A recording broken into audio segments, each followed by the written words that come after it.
Hi friends, આજે હું તમારી સાથે શેર કરી રહી છું પારંપરિક રીતે બાસુંદીની રેસીપી. તો એકદમ મલાઈદાર અને ઘટ્ટ બનશે. કોઈ પણ કલર કે એસેન્સનો ઉપયોગ કર્યા વગર બનાવીશું.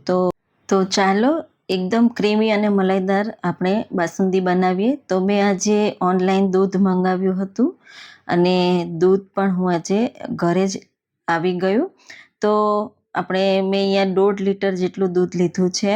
તો આ રીતે આપણે કટ કરી લઈશું. તો ફૂલ ફેટ ક્રીમ દૂધ હોય એ જ લેવાનું. તો મેં ડાયરેક્ટ ડેરીમાંથી એકદમ તાજું દૂધ લીધું છે અને એક જાડા તળિયાવાળી કઢાઈ લેવાની અને થોડું પાણી ઉમેરી દેવાનું, જેથી દૂધ તળિયે બેસી ના જાય. અને કઢાઈમાં આપણે દૂધ ઉમેરી દઈશું અને ગેસ પર આપણે કઢાઈ મૂકી દઈશું.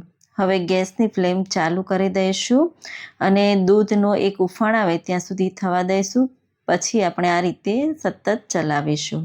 તો થોડી વાર માટે આ રીતે થવા દઈશું.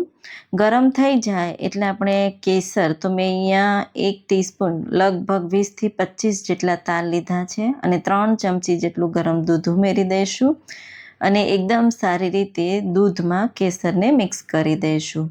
અને એ આપણે મિક્સ થઈ જાય એટલે સાઈડમાં મૂકી દેવાનું છે અને ફરી પાછું આપણે દૂધને હલાવીશું. તો ગેસની flame medium two high side રાખીને ઉકાળવાનું છે. તો જો તમારી પાસે ટાઈમ હોય તો તમારે સતત ચલાવતા રહેવાનું અને બિલકુલ ટાઈમ ના હોય તો વચ્ચે આ રીતે ચમચો મૂકી દઈશું ઊંધો અને સાઈડમાં બીજા કામ પણ કરી લઈશું. તો મેં અહીંયા દૂધ ઉકાળવા માટે મૂકી દીધું છે અને હવે હું અહીંયા ડ્રાયફ્રૂટ ચોપ કરી રહી છું. તો મેં અહીંયા બદામ, કાજુ અને પિસ્તા લીધા છે અને આ રીતે મશીનથી કટ કરી લીધા. તો ક્વોન્ટિટીમાં તમારે જે રીતે વધારે ઓછા લેવા હોય એ રીતે તમે લઈ શકો છો. તો મેં અહીંયા 1/4 કપ જેટલા બધા જ ડ્રાયફ્રૂટ લઈ લીધા છે અને સારી રીતે કટ કરી લીધા. હવે ફરી પાછું આપણે આ રીતે કઢાઈમાં સાઈડમાં મલાઈ ચોંટી જાય તો આ રીતે તાવેથાની મદદથી આપણે મલાઈ કાઢી અને દૂધમાં ઉમેરતા જઈશું, જેથી દૂધ એકદમ મલાઈદાર બનશે.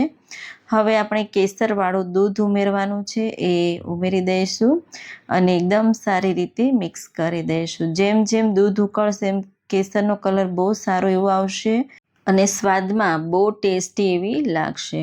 તો આ રીતે મિક્સ કરતા જવાનું અને હલાવતા જવાનું. તો ગેસની ફ્લેમ થોડી હાઈ સાઈડ કરીને દૂધને ઉકાળવાનું છે. તો આ રીતે સતત ચલાવતા રહી અને સ્પેચ્યુલાની મદદથી સાઈડમાંથી મલાઈ કાઢી દૂધમાં ઉમેરતા જઈશું. હવે તમે જોઈ શકો છો દૂધની ક્વોન્ટિટી 40% જેવી થઈ ગઈ છે અને આ રીતે સતત ચલાવતા રહી અને ઉકાળી લઈશું. હવે આપણે એમાં અડધો કપથી થોડી ઓછી સાકર ઉમેરીશું. તો મેં અહીંયા ખાંડ લીધી છે, તમે સાકર પણ લઈ શકો છો અને એકદમ સારી રીતે મિક્સ કરી દઈશું. તો સતત ચલાવીશું, ખાંડ પીગળે ત્યાં સુધી ચલાવીશું. હવે એમાં આપણે ડ્રાયફ્રૂટ્સ ઉમેરીશું. તો આ સમયે આપણે સાથે ડ્રાયફ્રૂટ્સ પણ ઉમેરી દઈશું. તો તમે ડ્રાયફ્રૂટ્સ ઘીમાં શેકીને પણ લઈ શકો છો. હું આ રીતે ડાયરેક્ટ જ ઉમેરી દીધા છે, જેથી દૂધ સાથે એકદમ સારા એવા કૂક થઈ જશે. એ તમારી ચોઈસ છે, તમારે જે રીતે ઉમેરવા હોય એ રીતે તમે ઉમેરી શકો છો. તો એકદમ સારી રીતે મેં અહીંયા 2 થી 3 મિનિટ માટે ફરી પાછું આ રીતે ઉકાળી લીધું.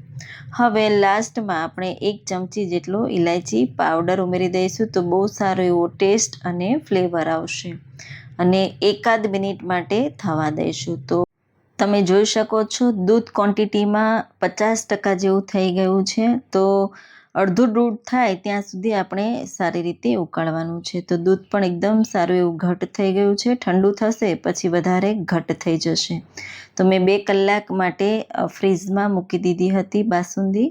તો તમે જોઈ શકો છો એકદમ મલાઈદાર, ક્રીમી અને ઘટ્ટ બની ગઈ છે. તો જરૂરથી આ તહેવારોમાં કે પછી ઉપવાસમાં પણ તમે ખાઈ શકો છો. કોઈ એસેન્સ કે કલરનો ઉપયોગ કર્યા વગર બનાવી છે.